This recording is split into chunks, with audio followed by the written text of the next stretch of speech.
Much to my surprise, since I'm not a favorite of the people in power in Newton, I'm running unopposed this year.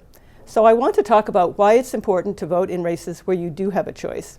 For half of us, there's only the two citywide contests, Councilor at Large from Ward 5 and Ward 6, where Raina Getz and Dr. Alan Lobovitz, respectively, are each challenging two incumbents. But in Wards 2, 4, 6, or 8, you also have a choice for your ward councillor. 2 years ago, I said the most consequential vote this term would be on zoning redesign. It will be, but not on the draft residential district zoning from 2020 that would have allowed two-family housing everywhere, further incentivizing teardowns, that was put on the back burner until after the 2021 election. Instead, the mayor and city council leadership pivoted to village center upzoning for greater density, up to 4 or 5 story high buildings allowed by right, no special permit required. This would displace existing businesses who would face higher rents in the new construction if they survived long enough to return. Thousands more housing units will bring thousands more cars because few in Newton get by without a car. We're told by Mayor Fuller that village center zoning will only affect 3% of Newton's land area. Maybe, but we are all affected by what happens in our village centers.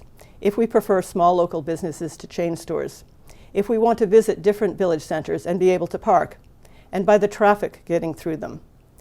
The current City Council has the votes to pass the Village Center Overlay District and will by the end of the year.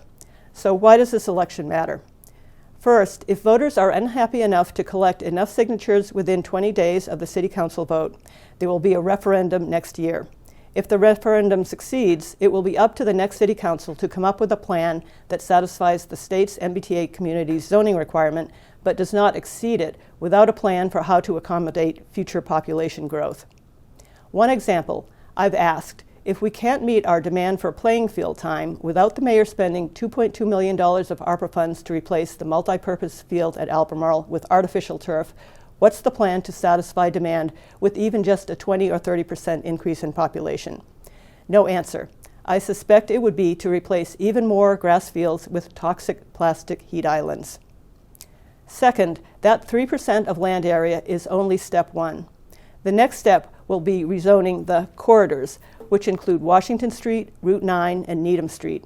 And after that will be a return to upzoning the residential districts for greater density. Those would be taken up by the City Council you elect on November 7. Thank you for listening.